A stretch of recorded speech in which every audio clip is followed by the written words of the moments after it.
வணக்கம் மாணவர்களே. இந்த வீடியோல 9ஆம் வகுப்பு கணிதம் அலகு 3 இயற்கணிதம். இதுல எடுத்துக்காட்டு 3ல் 1 பார்க்க போறோம். என்ன கொடுத்திருக்காங்க பாருங்க. கீழ்காணும் பல்லுறுப்புக்கோவையில் உள்ள ஒவ்வொரு உறுப்பின் படியையும் காண்க. மேலும் பல்லுறுப்புக்கோவையின் படியை காண்க. பாருங்க. ஒரு பல்லுறுப்புக்கோவை கொடுத்திருக்காங்க. 1, 2, 3, 4, 5 உறுப்புகள் இருக்கு. இந்த 5 உறுப்புகளோட தனித்தனியா ஒவ்வொரு உறுப்போட படியையும் கண்டுபிடிக்கணும். அதுக்கடுத்து மொத்தமா அந்த பல்லுறுப்புக்கோவையோட படியை என்னன்னு நம்ம கண்டுபிடிக்கணும். படினா என்ன அப்படின்னா மிக உயர்ந்த அடுக்கு. மிக உயர்ந்த அடுக்கு. இதுல எது உயர்ந்த அடுக்கு இருக்கோ அதுதான் படி. சரியா? பாருங்க. தரப்பட்ட பல்லுறுப்புக்கோவை எடுத்து எழுதிட்டோம். இப்போ ஒவ்வொரு உறுப்போட படியை நம்ம கண்டுபிடிக்க போறோம். இந்த இடத்துல பாருங்க. 6a இன்ட்டு பியின் அடுக்கு 8 இதோட படி. படினா என்னன்னா இந்த ஒரு உறுப்பு மட்டும்தான் இருக்கு. அப்ப பாருங்க இந்த மாறி இருக்கு இல்லையா, ஏபி இருக்கு, இதோடைய அடுக்குகளை நம்ம கூட்டணும். இங்க ஏவோட அடுக்கு எது மேல 1 இருக்கு. அப்ப இங்க 1, இங்க ஒரு 8. 1 + 8 ரெண்டையும் கூட்டினா எவ்வளவு? 9. அப்ப இந்த உறுப்போட படி 9. ரெண்டாவது உறுப்பு பாருங்க 5a², பியின் அடுக்கு 3 இன்ட்டு சி. இது பெருக்கல் இருக்கு. எல்லாமே என்னதுதான்? ஒரே உறுப்பு தான். அப்போ இந்த மாறி இருக்கு இல்லையா, ஏபிசி, இதனுடைய அடுக்குகளை கூட்டணும். அதுதான் படி. பாருங்க 2 + 3 + 3 கூட்டுங்க. 3யும் 3யும் கூட்டினா 6, 6 2 8. அப்ப இந்த உறுப்போட படி 8. அதுக்கடுத்து பாருங்க -7ab படி. படி பாருங்க, ஏபி இருக்கு. அந்த ஏபி அடுக்குகளை கூட்டணும். இந்த ஏக்கு அடுக்கு எது இல்லைனா 1, பிக்கும் அடுக்கு எது இல்லைனா 1. அப்ப ரெண்டையும் கூட்டணும். 1 + 1. 1 + 1 எவ்வளவு? 2. அதுக்கடுத்து பாருங்க 4b² சியோட படியை கண்டுபிடிக்க போறோம். இங்க பியோட அடுக்கு 2, சிக்கு அடுக்கு எது மேல 1 இருக்குன்னு அர்த்தம். ரெண்டையும் கூட்டலாமா? அப்போ பியோட அடுக்கு 2யும் சியோட அடுக்கு 1யும் கூட்டணும். 2யும் 1யும் கூட்டினா 3. அதுக்கடுத்து மாறிலி உறுப்பு 2. மாறிலி உறுப்புனாலே அதனோட அடுக்கு என்ன? 0ன்னு அர்த்தம். சரியா? எந்த மாதிரி 5 வந்தாலும் சரி, 8 வந்தாலும் சரி, -10 வந்தாலும் என்ன வந்தாலும் சரி, மாறிலி வந்துட்டாலே அதனுடைய படி என்ன? 0. இப்ப பாருங்க, நம்ம இந்த 5 உறுப்புகளும் தனித்தனியா கண்டுபிடிச்சிட்டோம். இப்ப ஃபுல்லா கண்டுபிடிக்கும். பாருங்க, இந்த பல்லுறுப்புக்கோவை கொடுத்து, இந்த பல்லுறுப்புக்கோவை இருக்கு இல்லையா, இதனுடைய படி. படி அப்படின்னா மிக உயர்ந்த அடுக்கு. மிக உயர்ந்த அடுக்கு. பாருங்க, இதனுடைய அடுக்கு 9, இது 8. அதுக்கு அடுத்தது இங்க 2 வந்திருக்கு, இங்க 3, இங்க 0 வந்திருக்கு. அப்ப எது பெருசு பாருங்க? 9 தானே அதிகபட்சம் வந்திருக்கு. அப்ப இதனுடைய படி மிக உயர்ந்த அடுக்கு. இதுதான் என்னது? 9 வந்திருக்கு இல்லையா? அப்ப தரப்பட்ட பல்லுறுப்புக்கோவையின் படி மிக உயர்ந்த அடுக்கு என்னன்னா 9. சரியா? அவ்வளவுதான். இந்த கணக்கு முடிந்தது. நன்றி. வணக்கம் மாணவர்களே. இந்த வீடியோல 9ஆம் வகுப்பு கணிதம் அலகு 3 இயற்கணிதம். இதுல எடுத்துக்காட்டு 3ல் 2 பார்க்க போறோம். என்ன கொடுத்துருக்காங்க பாருங்க. கீழ்காணும் பல்லுறுப்புக்கோவைகளை உறுப்புகளின் எண்ணிக்கையின் அடிப்படையில் வகைப்படுத்துக. இங்க ஒரு 5 பல்லுறுப்புக்கோவைகள் இருக்கு. பாருங்க, 5 பல்லுறுப்புக்கோவைகள் இருக்கு. இத நம்ம உறுப்புகளோட அடிப்படையில நம்ம வகைப்படுத்தணும். அதாவது ஒரு பல்லுறுப்புக்கோவையில ஒரே ஒரு உறுப்பு இருந்துச்சுன்னா அது ஓருறுப்புக்கோவை. 2 உறுப்பு இருந்துச்சுன்னா ஈருறுப்புக்கோவை. 3 உறுப்பு இருந்துச்சுன்னா மூவுறுப்புக்கோவை. அந்த உறுப்புகளை எண்ணிட்டு நம்ம எழுதணும். சரியா? இப்ப பாருங்க, முதல்ல 5 இது கொடுத்துருக்காங்க. முதல்ல எடுத்துக்கலாமா? இந்த இடத்துல பாருங்க, இங்க அடுக்கு 3 இருக்கு, இங்க அடுக்கு 1 இருக்கு, இங்க அடுக்கு 2 இருக்கு. அடுக்கு எதுவுமே இல்ல, 1 இருக்குன்னு அர்த்தம். அப்போ இது அடுக்குகள் வித்தியாசம் வேற வேறையா இருக்கு. அப்ப இது என்னது? வெவ்வேறான உறுப்புகள். வெவ்வேறான உறுப்புகள். அப்ப இதுல எத்தனை உறுப்புகள் இருக்கு? 1, 2, 3 உறுப்புகள் இருக்கு. அப்போ உறுப்புகளின் எண்ணிக்கை 3. உறுப்புகளின் எண்ணிக்கை 3 இருக்கிறதுனால இது என்ன கோவை? மூவுறுப்பு கோவை. மூவுறுப்பு கோவை. எழுதிடலாமா? மூவுறுப்பு கோவை. சரியா? அடுத்தது இங்க பாருங்க, y - 7. இந்த y தனி, 7 தனி. அப்போ yன்றது 1, -7ன்றது 1. அப்ப இதுல எத்தனை உறுப்புகள் இருக்கு? 2 உறுப்புகள் இருக்கு. 2 உறுப்புகள் இருந்தா இது என்ன கோவை? ஈருறுப்பு கோவை. 2 உறுப்பு இருந்துச்சுன்னா ஈருறுப்பு கோவை. அதுக்கு அடுத்தது இந்த இடத்துல பாருங்க, 2/3 6ன் அடுக்கு 4. பாருங்க, பிளஸ் மைனஸ் வந்தாதான் வேற வேற உறுப்பா மாறும். வகுத்தல்லையோ பெருக்கல்லையோ வந்துச்சுன்னா அது ஒரே உறுப்பு தான். பாருங்க, 2/3 6ன் அடுக்கு பெருக்கல்ல இருக்கு. இந்த மாதிரி பெருக்கல் இருந்தால் இது ஒரே ஒரு உறுப்பு தான். அப்ப இதுல எத்தனை உறுப்பு இருக்கு? உறுப்புகளின் எண்ணிக்கை 1. ஒரு உறுப்பு இருக்கிறதுனால இது என்ன கோவை? ஓருறுப்பு கோவை. ஓருறுப்பு கோவை. சரியா? ஓருறுப்பு கோவை.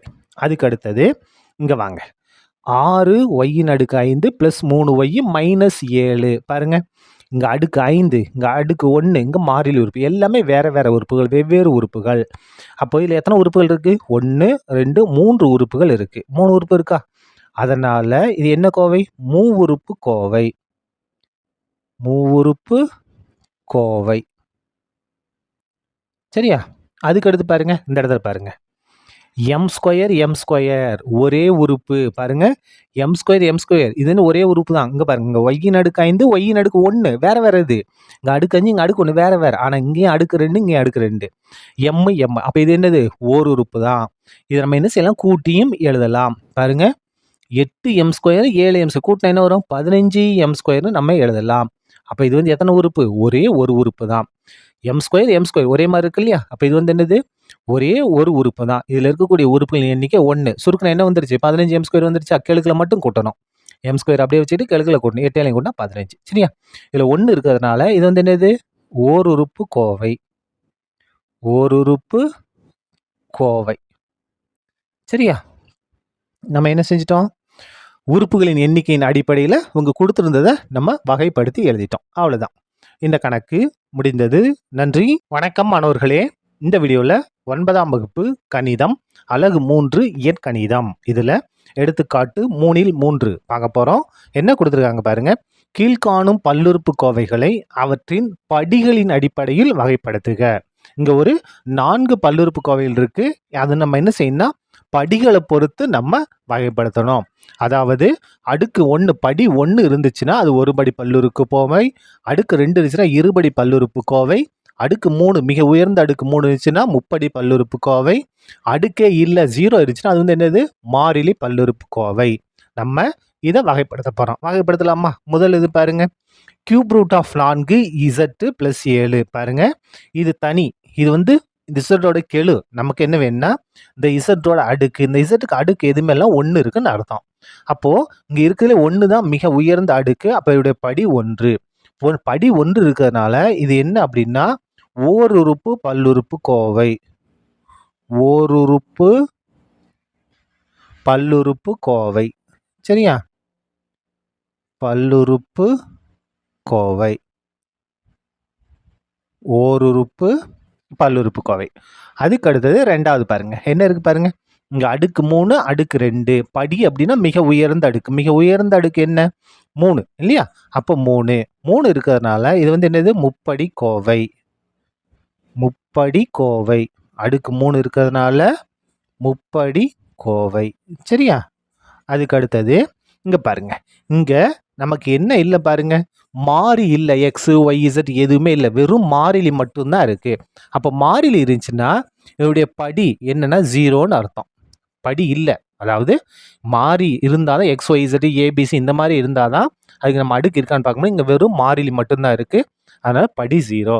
படி 0 இருக்கிறதுனால இது வந்து என்னது? மாறிலி பல்லுறுப்பு கோவை. மாறிலி பல்லுறுப்பு கோவை.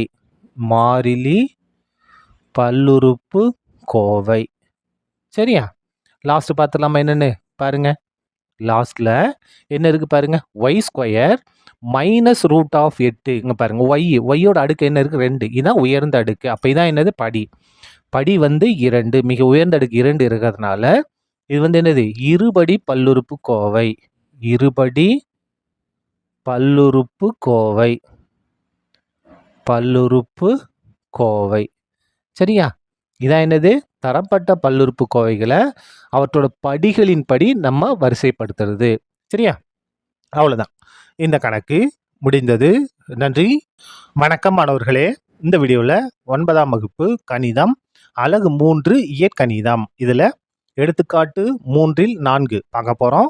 என்ன கொடுத்துருக்காங்க பாருங்கள். P of x = 4x² - 3x + 2x அடுக்கு 3 + 5 மற்றும் Q of x = x² + 2x + 4 எனில் P of x + Q of x காண்க. 2 பல்லுறுப்பு கோவை இருக்கு, P of x, Q of x.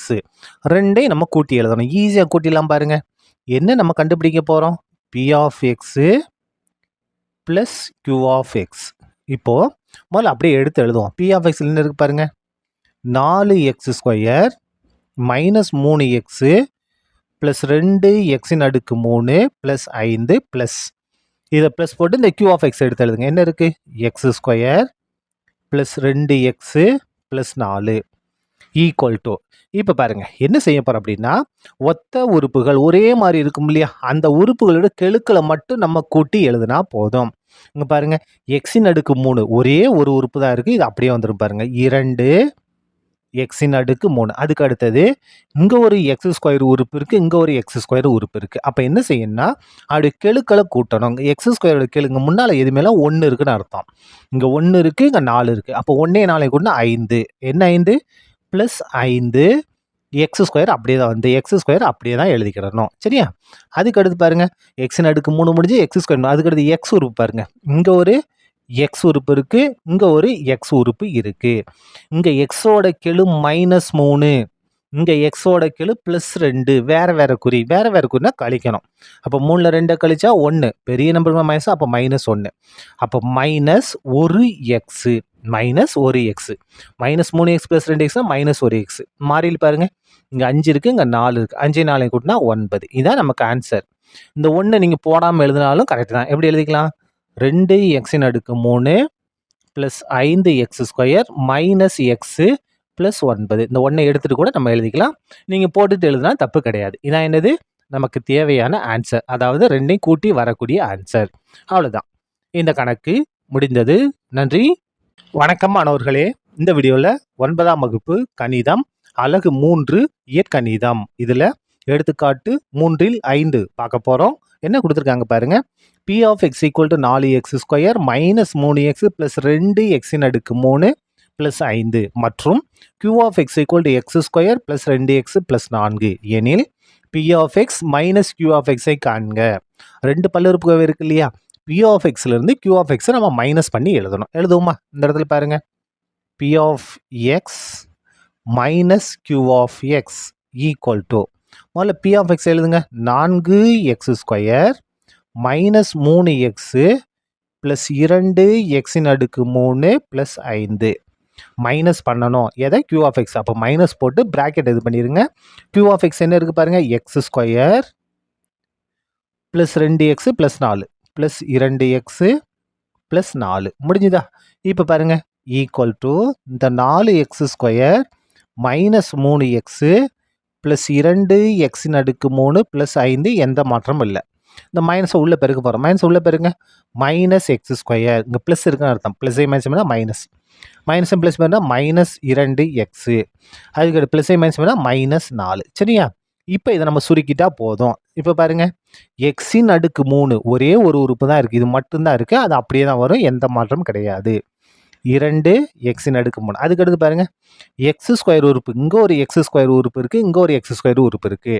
அப்போ இது வந்து என்ன, ஒரே மாதிரியான உறுப்புகள். இதனுடைய கெழுக்களை மட்டும் நம்ம சுருக்கிட்டா போதும். இங்கே x² கெழு 4, இங்கே x² கெழு -1. அப்போ 4ல் 1 கழிச்சா 3. என்ன 3? +3. அப்போ இந்த இடத்துல என்ன வரும்? +3 x² அப்படியே வந்துடும். சரியா? அதுக்கடுத்து எக்ஸ் பாருங்க, எக்ஸோட கெழு இங்கே -3, இங்கே எக்ஸோட கெழு -2. அப்போ -3 -2 ஒரே குறி. ஒரே குறினா கூட்டணும். கூட்டினா என்ன வரும்? 5. என்ன 5? -5. அப்போ இங்கே என்ன போடணும்? -5. இந்த எக்ஸ் அப்படியே தான் வரும். அந்த மாறி இருக்கு இல்லையா, அது மாறவே மாறாது. சரியா? இங்கே பாருங்க, 5 இருக்கு, மாறியில் உறுப்பு பாருங்க. இங்கே 5 -4, 5ல் 4 கழிச்சா 1, பெரிய நம்பர் மேலே ப்ளஸ் இருக்கு, அதனால +1. இதான் என்னது? 2ஐயும் கழித்து நமக்கு கிடைக்கக்கூடிய ஆன்சர். சரியா? அவ்வளோதான். இந்த கணக்கு முடிந்தது. நன்றி. வணக்கம் மாணவர்களே. இந்த வீடியோவில் 9ஆம் வகுப்பு கணிதம் அலகு 3 இயற்கணிதம் இதில் எடுத்துக்காட்டு 3ல் 6 பார்க்க போகிறோம். என்ன கொடுத்துருக்காங்க பாருங்க. பெருக்குக 4x - 5 மற்றும் 2x² + 3x - 6. இந்த 2 பல்லுறுப்புக்கோவை நம்ம பெருக்கணும். பாருங்க, அப்படியே எடுத்து எழுதிட்டோம். எப்படி பெருக்கணும்னா, முதல்ல இந்த 4xஐ எடுத்துக்கிட்டு இந்த முழு பிராக்கெட்டையும் பெருக்கணும். அப்படியே எழுதிருங்க பாருங்க. 2x² plus 3x -6. அதுக்கடுத்து இந்த -5 எடுத்துட்டு முழு பிராக்கெட்டை பெருக்கணும். -5 இன்ட்டு 2x² ப்ளஸ் 3x -6. இப்போ இதை நம்ம பெருக்கி எழுதிடலாமல் பாருங்க. நமக்கு எண்களை பெருக்கும்போது எந்த பிரச்சனையும் இல்லை, எப்பயும் போல பெருக்கலாம். ஆனால் இந்த x² பெருக்கும்போது என்ன செய்யணும் அப்படின்னா, பாருங்க, இந்த இடத்துல ஏயின் அடுக்கு எம் பெருக்கல் ஏயின் அடுக்கு என் ஈக்குவல் டு ஏயின் அடுக்கு எம் பிளஸ் என். இந்த கொஞ்சம் நல்லா கவனிங்க. இங்கேயும் அடிமானத்தில் ஏ, இங்கேயும் அடிமானத்தில் ஏ. அப்போது அடிமான சமமாக இருந்து பெருக்கழிச்சா அடுக்குகளை கூட்டி எழுதணும். இந்த அடிமானத்தை ஒரு தடவை எழுதிட்டு அடுக்குகளை கூட்டணும். அதுதான் நமக்கு பயன்படுத்த போகிறோம். பாருங்கள், முதல்ல இதை பெருக்க போகிறோம். நான் இந்த 2 உறுப்பையும் பெருக்க போகிறோம். பெருக்கலாமா? 4 2 8. இங்கே எக்ஸ் இருக்குது, இங்கே எக்ஸ் ஸ்கொயர் இருக்குது, பெருக்கல் இருக்குது, அடிமான எக்ஸு எக்ஸ். அப்போ அந்த அடிமானத்தை அப்படியே போட்டுக்கிட்டு அடுக்குகளை மட்டும் கூட்டணும். இங்கே அடுக்கு 1 இருக்குது, எது மேலே 1 இருக்குது, இங்கே 2 இருக்குது. அப்போ 1 2 கூட்டினா 3 முடிஞ்சிருச்சா? இப்போ இங்கே வாங்க, அப்படி இங்கே வாங்க, இந்த இடத்துல பெருக்க போகிறோம். இங்கே 4 இருக்குது, 3 இருக்குது, 4 3 பெருக்குனா 12. அதுக்கடுத்து பாருங்கள், இங்கே எக்ஸின் அடுக்கு 1, இங்கே எக்ஸின் அடுக்கு 1, அடிமான எக்ஸு. அப்போ அடிமானம் அப்படியே வந்துடும், அடுக்குகளை கூட்டணும். இங்கே ஒரு 1, இங்கே ஒரு கூட்டி அதே அடுக்கில் அப்படியே எழுதணும். சரியா? அதுக்கடுத்து பாருங்கள், இதை பெருக்குமா? இதை பெருக்குங்க. இங்கே 4, இங்கே -6. அப்போது ப்ளஸ்ஸையும் மைனஸையும் பெற மைனஸு 4 6 24. இந்த எக்ஸ் அப்படியே தான் வரும். எக்ஸ் போட்டாலும் எக்ஸின் அடுக்கு 1 போட்டாலும் சமம் தான், வேறு வேறு கிடையாது, ஒரே தான். சரியா? இப்போ பாருங்கள், இப்போ இந்த -5 உள்ளே பெருக்க போகிறோம். Minus plus, minus plus minus I2 10 X square அப்படியே வந்து நம்பரை கொண்டு பெருக்கும்போது நம்பர் மட்டும் தான் பெருக்கி எழுதுவோம், மற்றது அப்படியே வந்துடும். இப்போ பாருங்கள், ப்ளஸ் ஐ மைனஸ் பண்ணால் மைனஸு I3 15, இந்த எக்ஸு அப்படியே வந்துடும். மைனஸை மைனஸ் பண்ணால் ப்ளஸ்ஸு I6 30. சரியா? இதை சுருக்கிட்டோம்னா நமக்கு தேவையான ஆன்சர் கிடச்சிரும். சுருக்கி எழுதிடலாமா? பாருங்கள், 8 எக்ஸின் அடுக்கு 3, இது ஒன்றே ஒன்று தான் இருக்குது. 8 எக்ஸின் அடுக்கு 3, எக்ஸ் ஸ்கொயர் பாருங்கள், இங்கே ஒரு எக்ஸ் ஸ்கொயர் உறுப்பு இருக்குது, இங்கே ஒரு எக்ஸ் ஸ்கொயர் உறுப்பு இருக்குது. அப்போது இப்படி கெழு பாருங்கள், இங்கே 12, இங்கே -10, 12 -10 ப்ளஸ் 12 -10 வேறு வேறு குறி. அப்போ கழிச்சா என்ன வரும்? 2. பெரிய நம்பர் ப்ளஸ், அப்போ அந்த இடத்துல +2. இந்த எக்ஸ் ஸ்கொயர் அப்படியே தான் வரும். கெழுக்களை மட்டும்தான் நம்ம என்ன செய்ய முடியும்? கூட்டலாம், கழிக்கலாம். இந்த இடத்துல பாருங்கள், எக்ஸோட கெழு -24, இங்கே எக்ஸோட கெழு -15. கூட்டுங்க, ஒரே கூட்டினா கூட்டணும். 9 3 என்ன ஆகுது? மைனஸ். சரியா? அப்போ இந்த இடத்துல -39 எக்ஸு, -24 எக்ஸு, -15 கூட்டினா என்ன வந்துடும்? -39 எக்ஸு. இந்த மாறிலி உறுப்பு ஒன்றே ஒன்று தான் இருக்குது. என்னது? +30. இதான் என்னது? இந்த 2 பல்லுறுப்புக்கோவைகளையும் பெருக்கி நமக்கு கிடைக்கக்கூடிய ஆன்சர். சரியா? அவ்வளோதான், இந்த கணக்கு முடிந்தது. நன்றி, வணக்கம் மாணவர்களே. இந்த வீடியோவில் 9ஆம் வகுப்பு கணிதம் அலகு 3 இயற்கணிதம், இதில் எடுத்துக்காட்டு 3ல் 7 பார்க்க போகிறோம். என்ன கொடுத்துருக்காங்க பாருங்கள், f(x) = x² -4x + 3 எனில் f(1), f(-1), f(2), f(3) ஆகியவற்றின் மதிப்புகளை காண்க. மேலும் f(x)ன் பூஜ்ஜியங்களை காண்க. f(x) கொடுத்துருந்தாங்க, அதை எடுத்து எழுதிட்டோம். இதுக்கு 4 மதிப்பு கண்டுபிடிங்க. f(1), f(-1), f(2), f(3). அதாவது எக்ஸ் இருக்கிறதுக்கு 1 -1 2 3 இதை பிரதியிட்டு கண்டுபிடிக்கணும். அதுக்கு அடுத்தது மேலும் f(x)ன் பூஜ்ஜியங்களை காண்க. இந்த மதிப்பை பிரதியிடும்போது நமக்கு ஆன்சர் 0 வரும். அப்போது எந்த மதிப்பு பிரதியிடும்போது 0 வருதோ அதான் என்னது? நமக்கு தேவையான பூஜ்ஜியம். சரியா? இப்போ பாருங்க, முதல்ல நம்ம என்ன கண்டுபிடிக்க போகிறோம்? f(1). அப்போ என்ன செய்யணும்னா, எக்ஸ் இருக்க இடத்துக்கு 1 பிரதியிடுங்க. எக்ஸ் இருக்க இடத்துக்கு 1. அப்போது f(1) எக்ஸுக்கு பதிலாக 1 அடுக்கு 2 -4 எக்ஸுக்கு பதிலாக 1 + 3 ஈக்குவல் டு 1 ஸ்கொயர் பண்ணால் 1 தான், -4 1 4, இந்த +3 அப்படியே வந்துடும். 1 ஸ்கொயர் என்ன அர்த்தம்? 1 பெருக்கல் 1ன்னு அர்த்தம். அப்போ 1 1. இப்போ பாருங்கள், 1 3 கூட்டினா 4, இந்த -4 அப்படியே வந்துடும். 1 3 கூட்டினா 4, இந்த -4 அப்படியே வந்துடும். 4 4 கழிச்சா 0. எதோட மதிப்பு? f(1)ஓட மதிப்பு. அதுக்கு அடுத்து நம்ம என்ன கண்டுபிடிக்கணும்? f(-1) கண்டுபிடிக்க போகிறோம். அப்போ எக்ஸுக்கு பதிலாக நம்ம என்ன பிரதியிட போகிறோம்? -1. x = -1. அப்போ f(x)க்கு பதிலாக -1 = எக்ஸுக்கு பதிலாக -1 அடுக்கு 2 -4 எக்ஸுக்கு பதிலாக -1 + 3. இதை இப்போ நம்ம சுருக்கிடலாமா? பாருங்கள், என்ன வரும்? ஈக்குவல் டு -1 ஸ்கொயர் பண்ண போகிறோம். -1 ஸ்கொயர்னா -1 பெருக்கல் -1 பெருங்க, மைனஸ் ப்ளஸ்ஸு ஒரு 1 அப்போ இந்த இடத்துல 1 வந்துடும். மைனஸை பெருக்குனா ப்ளஸ்ஸு 4 ஒரு 4 1 4, இந்த +3 அப்படியே வந்துரும். இப்ப பாருங்க. கூட்டுங்க 1 4 கூட்டினா 5, 5 3 8. இதான் என்னது? f ஆஃப் -1ஓட மதிப்பு. அதுக்கு அடுத்து நம்ம என்ன கண்டுபிடிக்கணும்னா, f ஆஃப் 2 கண்டுபிடிக்கணும். f ஆஃப் 2 அப்படின்னா, x இருக்க இடத்துக்கு 2 பிரதியிட போறோம். அப்ப பாருங்க. x = 2ன்னு பிரதியிட போறோம். எதுல? f ஆஃப் பாருங்க. xக்கு பதிலா 2. xக்கு பதிலா 2. அதுக்கு அடுத்து பாருங்க x. xக்கு பதிலா 2 அடுக்கு 2 அப்படியே வந்துரும். -4 அப்படியே வந்துரும். xக்கு பதிலா 2 +3. சரியா? இப்ப பாருங்க. சுருக்கிடலாமா?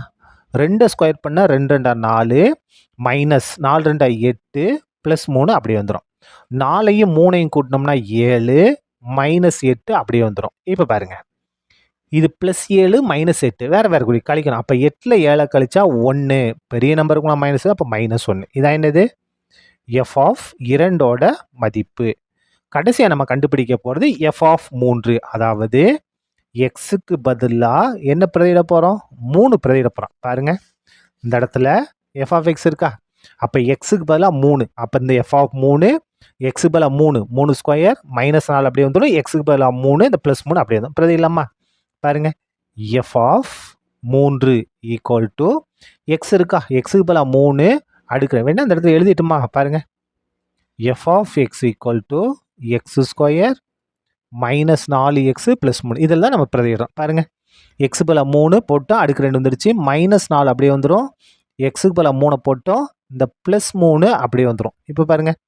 3 ஸ்கொயர் பண்ணா 9. 3 ஸ்கொயர்னா 3 பெருக்கல் 3 3 9 -4 12 +3 அப்படியே வந்துரும். ஈக்குவல் டு 9 3 கூட்டுங்க 12 இந்த -12 அப்படியே வந்துரும். ஈக்குவல் டு 12ல 12 கழிச்சா 0. எதோட மதிப்பு? f ஆஃப் 3ஓட மதிப்பு. நம்ம எல்லா மதிப்பையும் கண்டுபிடிச்சிட்டோம். ஆனா கடைசியில என்ன கண்டுபிடிக்க சொல்லியிருந்தாங்க? f ஆஃப் xோட பூஜ்ஜியங்களை காண்கன்னு சொல்லியிருந்தாங்க இல்லையா? அப்ப பூஜ்ஜியங்கள்லாம் பாருங்க. இந்த இடத்துல ஒரு 0 வந்திருக்கு. என்ன மதிப்பு கொடுக்கும்போது? xோட மதிப்பு 3ஆ இருக்கும்போது ஒரு 0 வந்திருக்கு. அப்ப x = 3 என்பது ஒரு பூஜ்ஜியம். அதுக்கு அடுத்து பாருங்க. இங்க ஒரு பூஜ்ஜியம் இருக்கு. என்ன மதிப்பு? x = 1 கொடுக்கும்போது என்ன வந்திருக்கு? 0 வந்திருக்கு. அப்ப இதுக்கு 2 பூஜ்ஜியங்கள். அதாவது இந்த f ஆஃப் x எந்தெந்தெல்லாம் பூஜ்ஜியமா மாத்துது? 1ம் 3ம் பூஜ்ஜியமாக மாற்றுகிறது. அப்ப இதான் என்னது? நமக்கு தேவையான பூஜ்ஜியங்கள். therefore 1 மற்றும் 3 ஆகியவை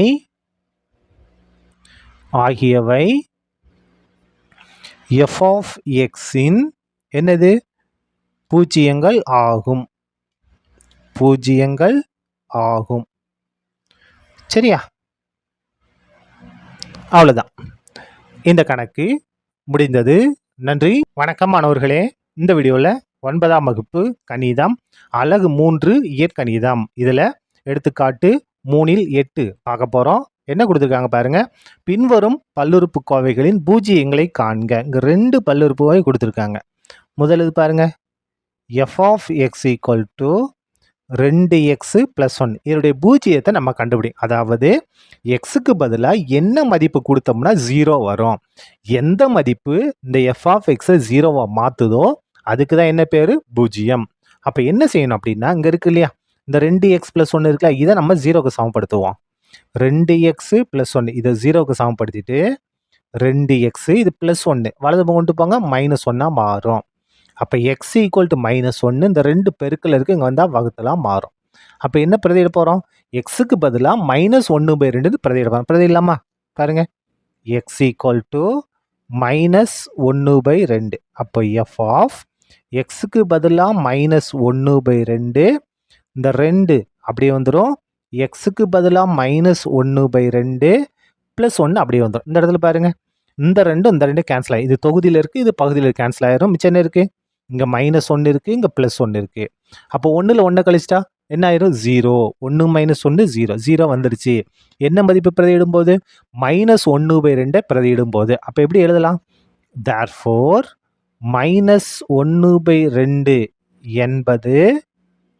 என்பது f ஆஃப் xஇன் பூஜ்ஜியம் ஆகும். சரியா? இதுல இன்னொன்னு கொடுத்துருக்காங்க இல்லையா? ரெண்டாவது பார்க்கலாமா? பாருங்க. ரெண்டாவது என்ன கொடுத்துருக்காங்க? f of x = 3x minus 5. இதோட பூஜ்ஜியத்தை நம்ம கண்டுபிடிக்க போகிறோம். ஈஸியாக கண்டுபிடிச்சலாம் பாருங்க. இதை 0க்கு சமப்படுத்திடுங்க. 3x minus 5 equal to 0. அப்போ 3x எக்ஸோட மதிப்பை கண்டுபிடிக்க போகிறோம். -5 வலது பக்கம் வந்தால் +5. x equal to 5. இந்த 3 இங்கே வந்தால் வகுத்தலாம் மாறும். அப்போ என்ன செஞ்சால் போதும்? எக்ஸுக்கு பதிலாக 5/3 பிரதியிட்டா போதும்.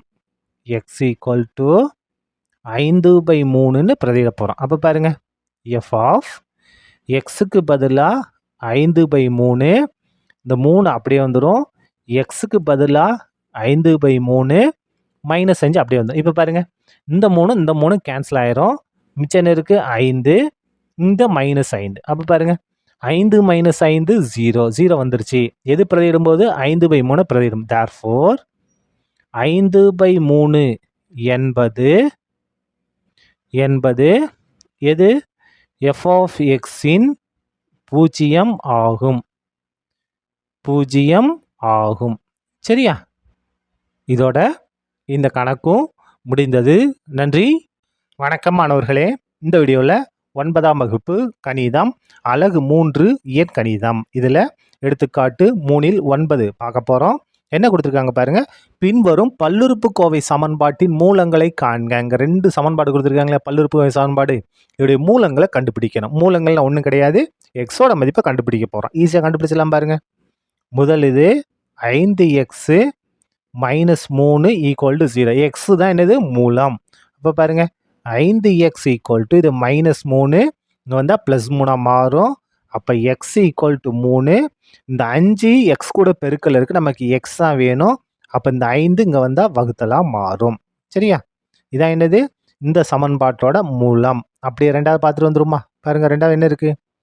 -7 -4x ஈக்குவல் டு 0. நமக்கு எக்ஸ் தானே வேணும். அப்போ எக்ஸ் மட்டும் இடது பக்கம், மிச்சம் வலது பக்கம் கொண்டு போங்க. -4x ஈக்குவல் இது -7 இங்கே வந்தால் +7 மாறும். அப்போ எக்ஸ் ஈக்குவல் டு 7 இந்த எக்ஸும் -4 பெருக்கில் இருக்குது. அப்போ -4 இங்கே போனால் வகுத்தலாம் மாறும். சில பேர் இந்த ப்ளஸ்ஸாக மாறும்னு சொல்லக்கூடாது. சரியா? பாருங்க, அப்படியே பெருக்கில் இருக்குது, குறி மாறாமல் அப்படியே வகுத்தலுக்கு போயிடும். இப்போ பாருங்க, எக்ஸ் ஈக்குவல் டு மைனஸ் கீழே இருக்கா? மைனஸ் கீழே இருந்தாலும் இங்கே மேலே தான் ஒரே அர்த்தம் தான், நம்ம மேலே மாற்றி எழுதலாம். -7/4. இதான் என்னது? நமக்கு தேவையான மூலம், அதாவது இந்த சமன்பாட்டோட மூலம். சரியா? அவ்வளோதான், இந்த கணக்கு முடிந்தது. நன்றி, வணக்கம் மாணவர்களே. இந்த வீடியோவில் 9ஆம் வகுப்பு கணிதம் அலகு 3 இயற்கணிதம் இதில் எடுத்துக்காட்டு 3ல் 10 பார்க்க போகிறோம். என்ன கொடுத்துருக்காங்க பாருங்கள். x² -9 என்ற பல்லுறுப்புக்கோவைக்கு -3 மற்றும் 3 என்பன பூஜ்ஜியங்களா என்று சரிபார்க்க. என்ன கொடுத்துருக்காங்க? ஒரு பல்லுறுப்புக்கோவை கொடுத்துருக்காங்க. இதை நம்ம f ஆஃப் x எடுத்துக்கலாமா? f of x equal to x² -9 என்க. இப்போ நம்ம என்ன செய்யணும்னா, எக்ஸுக்கு பதிலாக -3 பிரதியிடணும், அதுக்கடுத்து +3 பிரதியிடணும். நமக்கு ஆன்சர் 0 வந்துச்சு அப்படின்னா இந்த -3 +3 என்னவாக இருக்கும்? பூஜ்ஜியங்களாக இருக்கும். சரியா? முதல்ல எக்ஸுக்கு பதிலாக என்ன பிரதியிட போகிறோம்? -3. எக்ஸ் ஈக்குவல் டு -3 பிரதியிட போகிறோம். அப்போ எஃப் ஆஃப் எக்ஸுக்கு பதிலாக -3, இங்கே எக்ஸுக்கு பதிலாக -3 அடுக்கு 2. ஏன்னா அடுக்கு 2 இருக்கா? இந்த -9 அப்படியே வந்துடும். ஈக்குவல் டு -3 ஸ்கொயர்னா -3 பெருக்கல் -3ன்னு அர்த்தம். அடுக்கு 2 இருந்தால் 2 தடவை எழுதணும். அப்போ மைனஸை பெருனா ப்ளஸ் 3 9. அப்போ -3 ஸ்கொயர் பண்ணால் 9, இந்த -9 அப்படியே வந்துடும். 9ல் 9 கழிச்சா 0. அப்போ எஃப் ஆஃப் -3 மதிப்பு என்ன? 0. அடுத்து பாருங்க, என்ன பிரதியிட போகிறோம்? +3 பிரதியிட போகிறோம். எக்ஸ் ஈக்குவல் டு +3ன்னு பிரதியிட போகிறோம். அப்போ எஃப் ஆஃப் 3 ஈக்குவல் டு எக்ஸுக்கு பதிலாக 3 அடுக்கு 2 -9 ஈக்குவல் டு 3 ஸ்கொயர். 3 ஸ்கொயர்னா 3 2 தடவை எழுதி போயிருக்கோம். 3 பெருக்கல் 3 9. அப்போ இந்த இடத்துல 9, இந்த -9 அப்படியே தான். என்ன வந்துருச்சு ஆன்சர்? 9ல் 9 கழிச்சா 0. எதோட மதிப்பு? எஃப் ஆஃப் 3ஓட மதிப்பு. அப்போது இந்த பல்லுறுப்புக்கோவைக்கு எக்ஸுக்கு பதிலாக -3 கொடுத்தாலும் +3 கொடுத்தா என்ன தான் வருது? பூஜ்ஜியம் தான் விடை வருகிறது. அப்போ இது ரெண்டு என்னது? பூஜ்ஜியங்கள். தேர்ஃபோர் -3 மற்றும் 3 ஆகியவை எது? x² -9 என்ற பல்லுறுப்புக்கோவையின்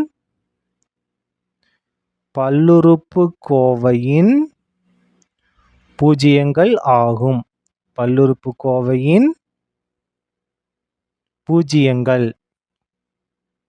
பூஜ்ஜியங்கள் ஆகும். சரியா? அவ்வளோதான். இந்த கணக்கு முடிந்தது. நன்றி.